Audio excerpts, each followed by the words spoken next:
Último confesión, la mayordomía. Número 20. Creemos que Dios es la fuente de todas las bendiciones materiales y espirituales. Todo lo que tenemos se lo debemos a Él. Los cristianos tienen una deuda espiritual con el mundo entero, un depósito santo en el Evangelio y una impelente mayordomía de sus posesiones. Por tanto, están bajo la obligación de servir a Dios con su tiempo, con sus talentos y sus posesiones materiales. Deben reconocer que todo esto les ha sido confiado a fin de usarlo para la honra y gloria de Dios y para ayudar a otros. De acuerdo con las Escrituras, los cristianos deben contribuir regular y sistemáticamente de manera proporcional y liberal para el extendimiento de la causa del Redentor en la tierra. Está algo extensa la declaración, pero tiene que ver con esto, hermanos. Un mayordomo, pues la definición, y más que nada bíblico, vemos que Jesús utilizaba esas parábolas porque en ese entonces todo entendía que un mayordomo más bien era un administrador. Hay un dueño que le pertenece, tiene muchas riquezas y el mayordomo le da la autoridad de tomar decisiones de cómo invertir.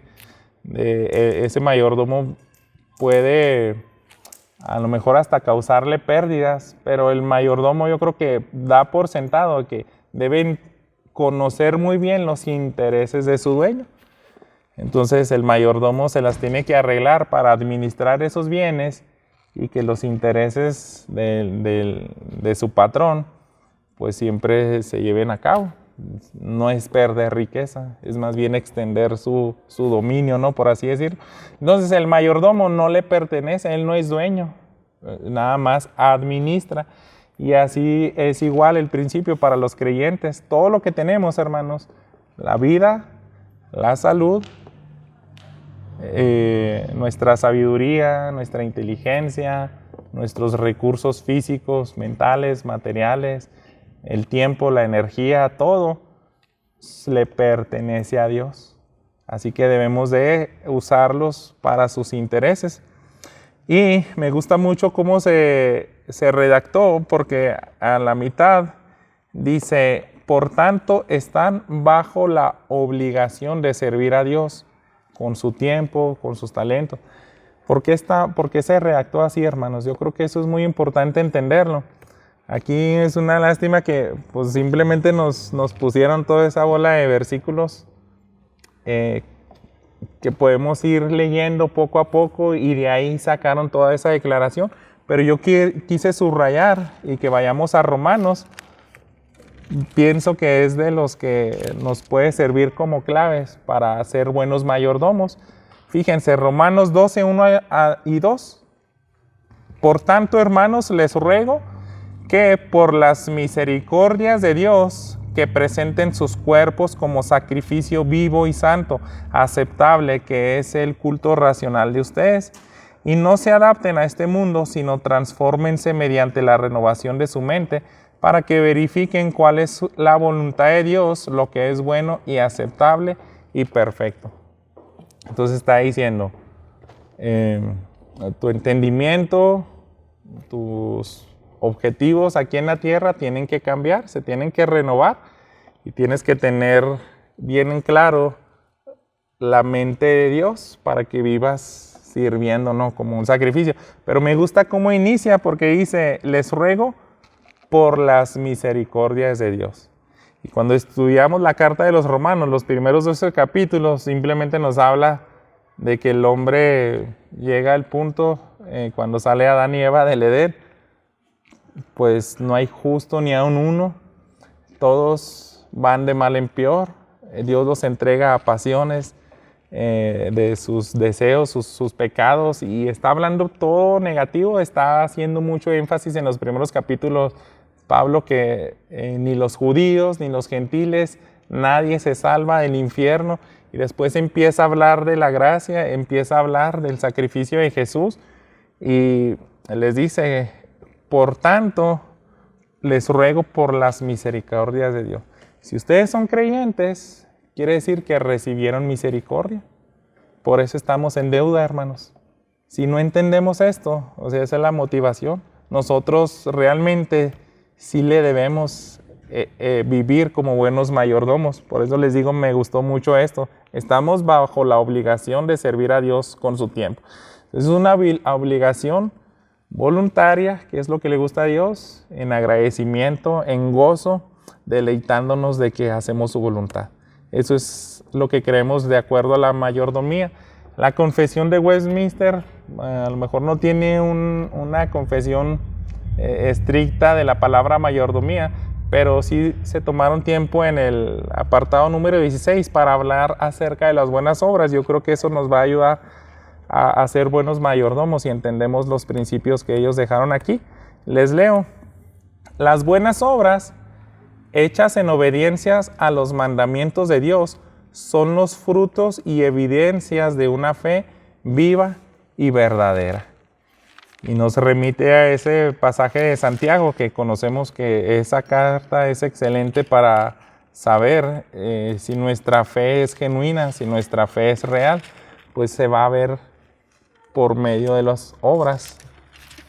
Vamos a ver qué dice Santiago 2, 18. Pero alguien dirá, tú tienes fe y yo tengo obras. Muéstrame tu fe sin las obras y yo te mostraré mi fe por las obras. Y dice el 22. Ya ves que la fe actuaba juntamente con sus obras y como resultado de las obras, la fe fue perfeccionada. Así que, si no tenemos fe en Cristo Jesús, cualquier cosa, aunque parezca bueno, no le va a honrar y glorificar.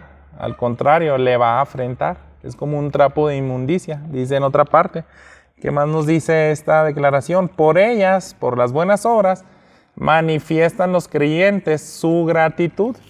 Y ahí tenemos este Salmo 116, que nos habla también que le servimos, ¿no?, por agradecimiento. Los versículos 12 y 13. ¿Qué daré al Señor por todos sus beneficios para conmigo? Alzaré la copa de la salvación e invocaré el nombre del Señor. Así que entre más conscientes estemos de cómo fue derramado esa gracia y la misericordia, pues vamos a mostrar buenas obras. Dice, estas buenas obras fortalecen su seguridad. Si nosotros no somos honestos y nos analizamos y vemos si estamos perseverando, y uno de las cosas que nos ayudan a darnos cuenta que verdaderamente nuestra fe es real y somos salvos, se nos dejó esta carta, la primera carta de Juan. Es una muy buena carta para saber si tu fe es genuina. Y fíjense cómo nos dicen los versículos, son muy prácticos. 2, 3. Y en esto sabemos que lo hemos llegado a conocer si guardamos sus mandamientos. Y el 5. Pero el que guarda su palabra, en él verdaderamente se ha perfeccionado el amor de Dios. En esto sabemos que estamos en él. Así que es incongruente que alguien diga, no, yo soy cristiano, pero ni siquiera las cosas sencillas como diezmar, ofrendar, no lo hace. Si en un llamado a traer despensa nunca trae nada, si no le gusta visitar al pobre, a la viuda, al huérfano en sus aflicciones, entonces tiene que autoexaminarse y ser honesto, porque pues a lo mejor está reprobado, ¿verdad? Dice, edifican a sus hermanos las buenas obras. Tenemos ese pasaje, 2 Corintios 9:2. Las buenas obras también sirven para eso, ¿verdad? Para fortalecer el cuerpo de Cristo. Dice, pues conozco su buena disposición, de la cual me alegro por ustedes ante los macedonios, es decir, que Acaya ha estado preparada desde el año pasado. El celo de ustedes ha estimulado a la mayoría de ellos. El contexto de esta carta es que Pablo le gustaba mucho hacer colectas para bendecir a otras iglesias. tanto a los de Jerusalén cuando pasaban por un momento de pobreza, pero les adula a esta iglesia. Son tan dadivosos que hasta contagian a las otras iglesias. Dice, wow, ¿cómo? Pues yo me imagino, ¿no? A de ser, porque en otra parte hace referencia a Pablo, dice, ustedes de su pobreza sacaron y dieron en abundancia. Entonces yo creo que eso motivaría a decir, híjole, los que menos tienen nos están poniendo el ejemplo, pues ánimo. Yo creo que las otras iglesias podían recibir esa bendición. Entonces es muy bueno, hermanos, que no dejemos de hacer buenas obras.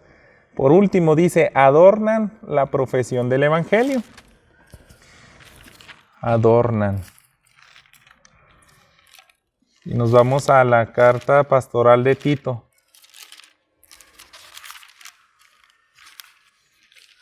Capítulo 2, versículo 5.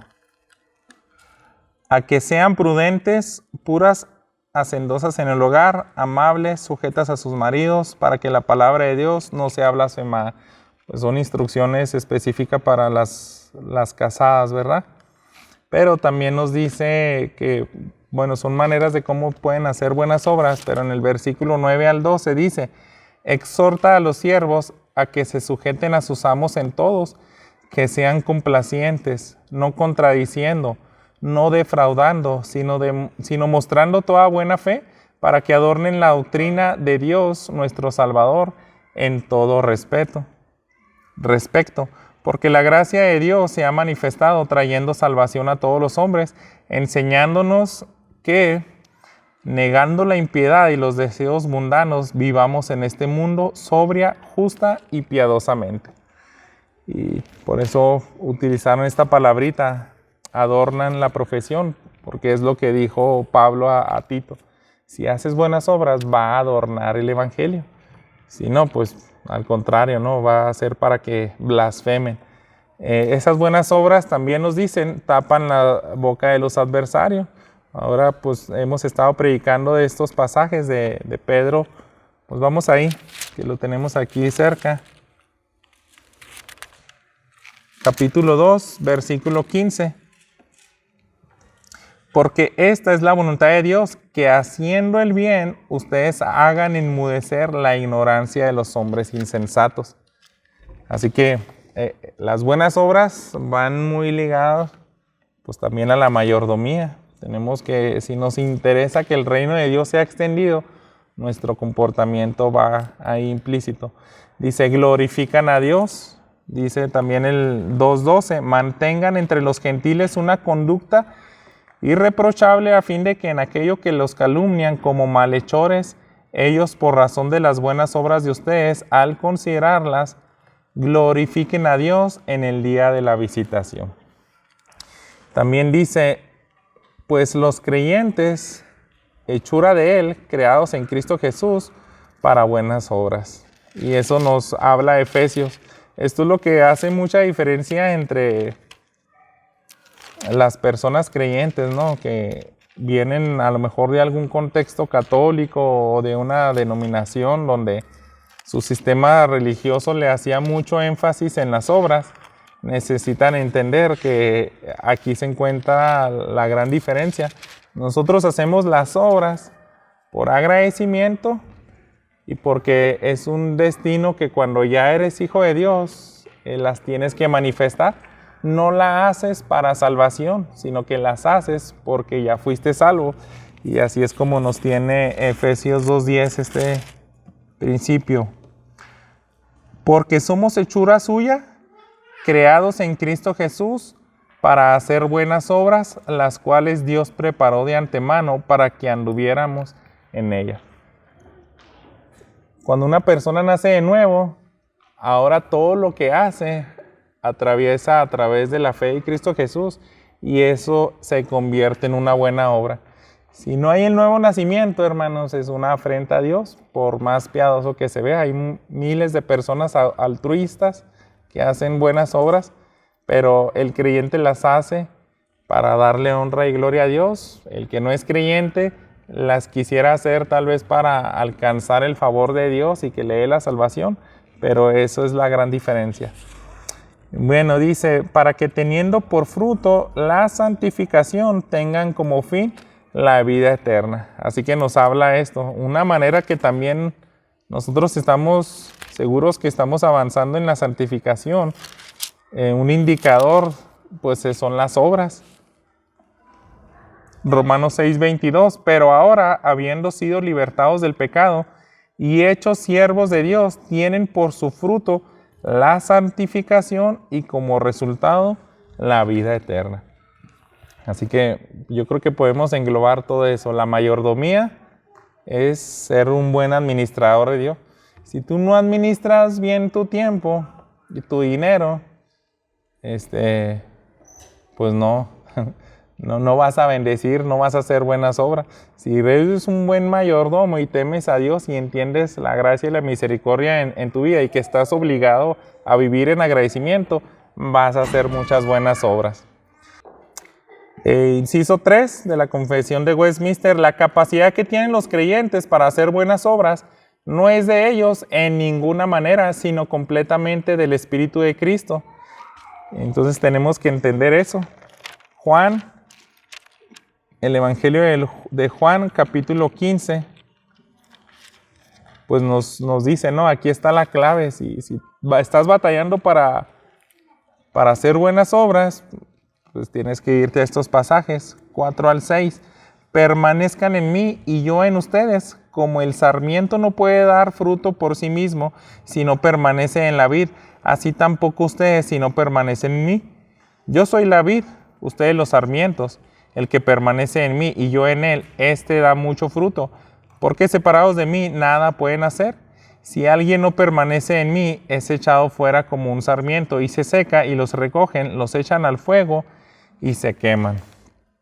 Entonces, pues ahí, si dejamos de aferrarnos a Cristo, de venir a Él continuamente, pues se va a ver reflejado de nuestro interior. Ya no van a fluir esos ríos de agua viva, sino todo lo contrario, yo creo, ¿no? Dice también, para ellos pueden tener una capacidad, además de las gracias que han recibido, se necesita la influencia efectiva del mismo Espíritu Santo para obrar en ellos, tanto el querer como el hacer, por su buena voluntad. Pues ya tenemos ese pasaje, ¿no? Pues muy conocido, ¿no? 2 Corintios 3:5 nos dice, no que seamos suficientes en nosotros mismos para pensar que cosa alguna procede de nosotros, sino que nuestra suficiencia es de Dios. Pensé que era el de Filipenses, pero no, en Corintios nos está diciendo que no nos podemos gloriar si alguna vez hicimos algo bueno. Siempre le debemos de atribuir a Dios. Si pude hacer una buena obra, pues sería muy necio que trate de robarle la gloria a Dios y decir, no, es que yo sí me pongo las pilas, sino que hay que darle ahí el crédito a Dios también. Más que nada, como dice este pasaje, cosa alguna procede de nosotros, sino que nuestra suficiencia es de Dios. Todo procede de Dios.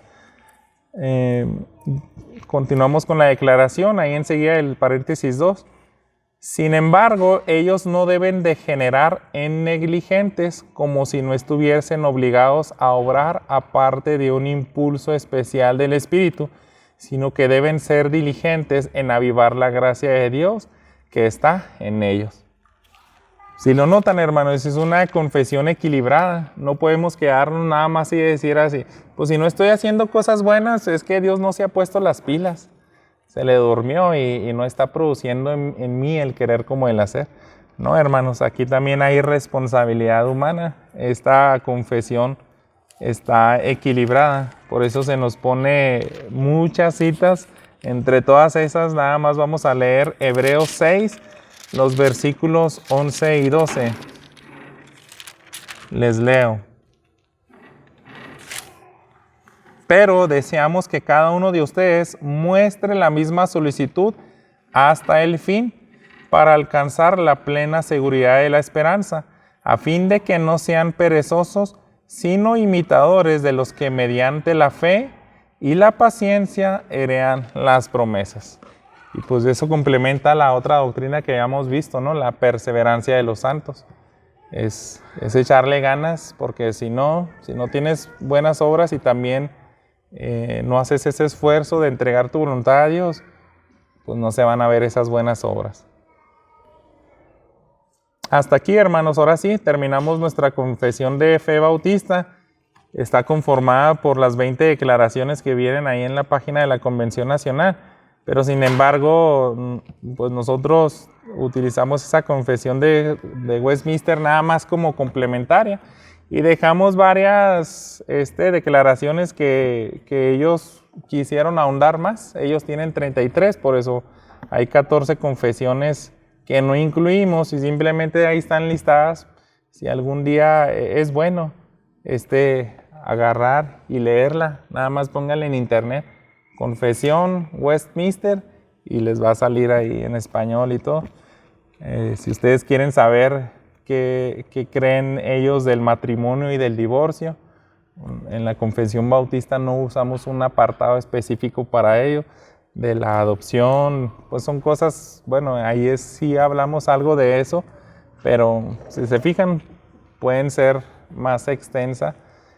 Pero como Iglesia Peniel, quiero que sigamos teniendo esa identidad bautista, que también abracemos y se procura la unidad, como les había dicho, cuando vemos que en realidad estamos en sintonía con muchos grupos evangélicos, tal vez no del todo. Hay cosas que no agarramos de ellos, por ejemplo el bautismo y otras que estuvimos explicando en su momento, pero ahora que ya la hemos concluido, pues ya se las puedo traer impresa y a lo mejor ahí darle una repasada en la casa. Cada miembro de Peniel lo debemos de tener en alguna manera presente, porque eso va a promover la unidad. Cuando alguien venga aquí va a decir, caray, pues es que es una iglesia, tienen muchas cosas por escritos, yo vengo a una donde no está tan así. O en una de esas nos cae un presbiteriano, ¿no? Y van a decir, está medio tranquis tu confesión, la mía está más densa. Pero tratamos de tener una confesión porque nos va a ayudar bastante, ¿verdad? A promover la unidad.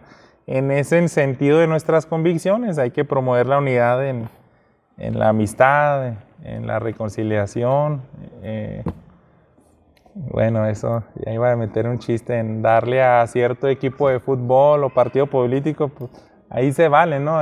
Tener unidad, aunque no todos votemos o le demos al mismo equipo. Pero una de las que más nos debería interesar es promover la unidad en nuestras convicciones bíblicas.